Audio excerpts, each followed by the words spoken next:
మండలంలోని రాజపేట మండల కేంద్రం. సో ప్రస్తుతం మాజీ మండల అధ్యక్షులుగా మహేష్ గౌడ్ గారు. సో ప్రస్తుతం పిఎస్సిఎస్ చైర్మన్ గా ఈనాడు పార్టీ తరఫున అవకాశాలు ఇవ్వడం జరిగింది.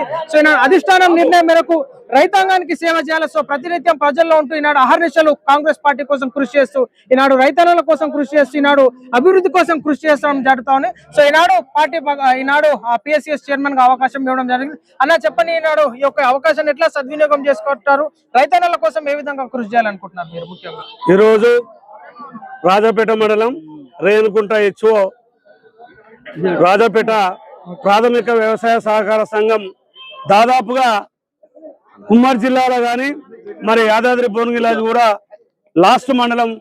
ఈ మండలం ఎప్పుడు కరువు కారకాలతోని నిత్యము కాలువలు లేక, వాగులు లేక, వర్షాలు లేక వెనుకబడ్డ ప్రాంతం. ఆ రోజులలో ఇక్కడ ఉన్నటువంటి రైతాంగం పాడి పంటగా వాళ్ళు జీవనం కొనసాగే తరుణంలోనే ప్రజాపాలన రేవంత్ రెడ్డి గారి నాయకత్వంలో మన గౌరవనీయులు పెద్దలు ప్రభుత్వ విప్పు ఆలేరు శాసనసభ్యులు వీర్ల ఐలయ్య గారు నాయకత్వంలో ఈ మండలానికి మాకు తలాప్గా ఉన్నటువంటి గంధమల్ల ప్రాజెక్టును వారి బర్త్డే రోజు 25/6/6 నాడు దాన్ని ఒక తెలంగాణలో యావత్ జిల్లాలో చరిత్ర సృష్టించి ల్యాండ్ ఎక్వేషన్ చేసి దాని పనులు ప్రారంభించారు. ఇప్పుడే నా ప్రమాణ స్వీకారం సందర్భంగా పెద్దలు గౌరవనీయులు ప్రభుత్వ విప్ బీర్ల ఐలయ్య గారు ఇటుపట్టి ఉన్నటువంటి ముల్లగూడెం, సింగారం, జాల, కుర్రారము, బొందుగుల, ఇటు లక్ష్మక్కపల్లి వరకు, ఇటు పారిపల్లి, నెమ్లతో కలుపుకుంటే ఈ ప్రాంతానికి ఎక్కడ వాగులు లేవు, ఉన్నా ఆ వర్షాభావం లేక చాలా పంటలకు కానీ మిగతాకు కానీ చాలా ఇబ్బంది. వారు ఇప్పుడే ప్రకటించారు. దీన్ని ప్రత్యేక శ్రద్ధ పెట్టి అతి త్వరలో మంత్రి గారితో ఫౌండేషన్ వేసి ఈ మండలాన్ని సస్యశ్యామలం చేస్తా, 8 మండలాల్లో రాజాపేట మండలాన్ని రోడ్డు మోడల్ గా చేస్తానని వారు నా ప్రమాణ స్వీకార సందర్భంగా చెప్పడం వారికి ధన్యవాదాలు. ఏ విధమైనటువంటి నిర్లక్ష్యం ఉన్నా ఈ యొక్క రైతాంగానికి మీరు సేవ చేయడానికి నాడు బాధ్యతలు అప్పగించడం జరిగింది ఎమ్మెల్యే గారు. సో ఆ యొక్క సమస్యలను ఏ విధంగా పరిష్కరించాలని చెప్పేసి మీరు ముఖ్యంగా మీ ఒక డైరెక్టర్లు నిర్ణయం తీసుకోబోతున్నారు?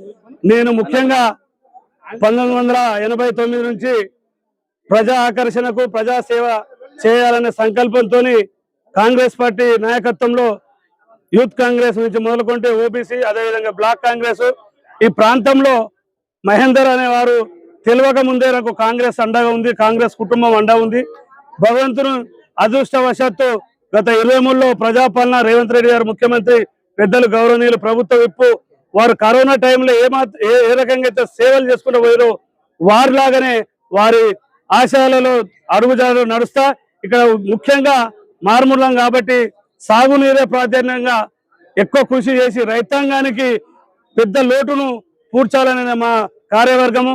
అదేవిధంగా పాడి పంటలకు వచ్చే వరకు పునాస పంటల మీద కూడా రైతులు కానీ ప్రజలు కానీ దృష్టి పెట్టే విధంగా మేము వాళ్ళకు సూచనలు సలహాలు ఇచ్చుకుంటూ వరితో పాటు ఇటు ముల్లగూడెం చెరువుతో పాటు మిగతా చెరువులన్నింటినీ నింపే ప్రయత్నంలో ఉంటాం. వారు ఎమ్మెల్యేగా లేనప్పుడే కురారం మనకు పెద్ద చెరువు, ఇదంతా రైతాంగం తెలుసు. ఆ చెరువుకు బుంగ పోయినా అప్పుడు పాలకులు వాళ్ళ పేరు తీసి కూడా వేస్తాము. అప్పుడు గత పాలకులు ఏమాత్రం పట్టించుకోలేదు. రైతాంగానికి వారు సొంత నిధులతో ఆ బుంగను పూడ్చారు. అక్కడ ఉన్నటువంటి ఆ చెరువును కానీ మిగతా కింద చెరువులను కానీ కాపాడారు. అదేవిధంగా గంధమల్ల అయితే ఇప్పుడు పని నడుస్తుంది. ఆ నీరు కూడా ఈ ప్రాంతంలో ఉన్నటువంటి కుడి ప్రాంతంలో ఉన్నటువంటి గ్రామాలకు కూడా టచ్ అవుతుంది. అయినా ఇక్కడ లోటును వారు ఇప్పుడే మన సభాముఖంగా భర్తీ చేస్తున్నందుకు వారికి మండల పార్టీ పక్షాన అదే రైతాంగం పక్షాన నా పిఎస్సి పక్షాన బీర్ల ఐలయ్య గారికి ధన్యవాదాలు కృతజ్ఞతలు. రైతు రుణమాఫీ కార్యక్రమాలు కానీ ఈనాడు ఎట్లా జరుగుతున్నాయి, ఏ విధంగా ఇంకా ముఖ్యంగా సమస్యలు గమనించడం జరుగుతుంది, రెగ్యులర్ గా పర్యవేక్షణ చేస్తూ ఉంటారు ఈనాడు ప్రజల కోసం నిశలు. సో ఏ విధంగా జరుగుతున్నాయి ఈనాడు కార్యక్రమాలు కాంగ్రెస్ పార్టీ ద్వారా? వాస్తవానికి కాంగ్రెస్ ప్రభుత్వం అంటేనే రైతాంగ ప్రభుత్వం. ఆనాడు వైఎస్ గాని, యూపీఏ చైర్పర్సన్ సోనియా గాంధీ గాని, మన్మోహన్ సింగ్ గారు గాని తీసుకున్న నిర్ణయాలు ఈనాడు ప్రతిబింబిస్తున్నాయి. అదేవిధంగా గత 10 సంవత్సరాలు పాలకులు ఏమి చేయలేదు. అప్పటి మందం చాక్లెట్ బిస్కెట్ నోట్లో పెట్టే కథనంగా చేశారు. ఈనాడు రైతు భరోసా గాని, రైతు రుణమాఫీ గాని, అదేవిధంగా రైతుకు ఇన్సూరెన్స్ సబ్సిడీ గాని, మొన్న ఒక రైతుకు 850 గ్రాముల పత్తి విత్తనాలు ఫ్రీ చేయడం జరిగింది. అదేవిధంగా కందులకు కూడా 520 సబ్సిడీ 120 పోతే 400తో కందులు ఇవ్వడం జరుగుతుంది. కాబట్టి సన్నోట్లకు కూడా బోనస్ ఇవ్వడం జరుగుతుంది. ఇవాళ రైతుకు కాంట అయితే ఎల్లుండి ఓటీపీ వస్తే వాళ్ళకు నిధులు వాళ్ళు పెట్టిన కాంట డబ్బులు వచ్చినాయి. గతం అయితే నెలలు చూద్దురు. మొన్న కొంతమంది గగ్గోలు పెట్టిరు, తడుస్తుంది అంటే భగవంతుడు మన పక్షాన ఉన్నాడు. ఆ భగవంతుడు కాపాడు. తడిసిన దానికన్నా ఎక్కువ వాళ్ళు కాంట పెడితే ఆ పైసలు తొందరగా వచ్చినాయనే ఆనందంలో రైతాంగం ఉంది. కాబట్టి ప్రతిపక్షాలు కానీ ఇతరు కానీ రైతాంగం మీద అప్రోత భావాలు చేయకుండా తగు సూచనలు ఇస్తే గత పాలకులైతే చేసిన పొరపాట్లను మా పాలక వర్గం మీ రైతాంగం ద్వారా మేము హామీ ఇస్తున్నాం. ఏమాత్రం పొరపాటు జరగనీయం.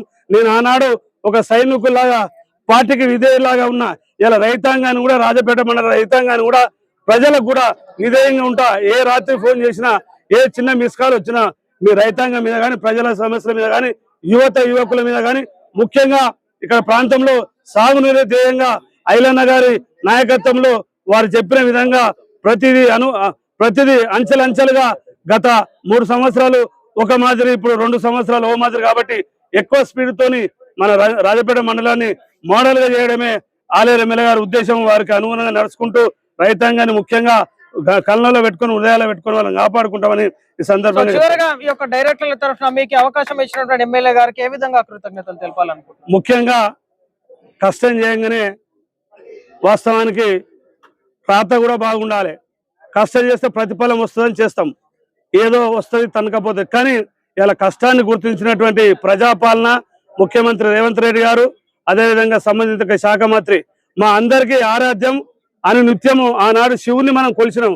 కానీ సాక్షాత్తు బీర్ల ఎల్లన్న ప్రభుత్వ విప్పు ఆలేరు శాసనసభ్యులు వారు ఎంబడి గత 10 సంవత్సరాలు వారితో ఉంటున్నా, వారు ఎవరు వచ్చినా పేదవాళ్ళు వచ్చినా ఇంకా అంతకన్నా ఒక పూట లేని వాళ్ళు వచ్చినా 3 పూటలు ఎవరికి వాళ్లకు సంతృప్తి పరిచి వారి సాధక బాధకాలను 100 కోట్లున్నా కూడా నిద్రపట్టదు, రూపాయి లేకున్నా కూడా నిద్ర హాయిగా పడుతుంది.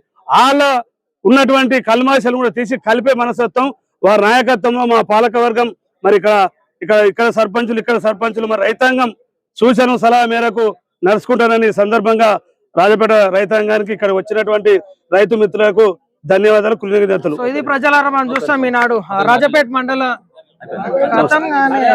పిఎస్సిఎస్ చైర్మన్ గా అవకాశం ఇవ్వడం చేస్తూ సో అహర్నిశలు ప్రజల కోసం రైతుల కోసం కృషి చేస్తూ ఈనాడు ఇచ్చినటువంటి అవకాశాన్ని సద్వినియోగం చేస్తూ ఈనాడు నా జీవితం కాంగ్రెస్ పార్టీకి అంకితం, ఈనాడు నేను సేవ చేయడానికి ముఖ్యంగా ఎన్నో సంవత్సరాలుగా ఉన్నాను కాబట్టి ఈ యొక్క అవకాశం ఇచ్చినటువంటి బీర్ల ఎల్లయ్య గారికి అదేవిధంగా రేవంత్ రెడ్డి గారికి కృతజ్ఞతలు తెలుపుతాం. సో ఆ లక్ష్మీ నరసింహస్వామి వారి ఆశీస్సులు తనకి అదేవిధంగా ఈనాడు డైరెక్టర్లకి ఈ యొక్క మండల ప్రజలందరికీ రైతన్నలకు ఉండాలని, సస్యశ్యామలంగా యొక్క మండల ప్రజలందరూ రైతన్నలు సంతోషంగా ఉండాలని చెప్పేసి కోరుకుంటూ అందరికి సెలవు, నమస్తే.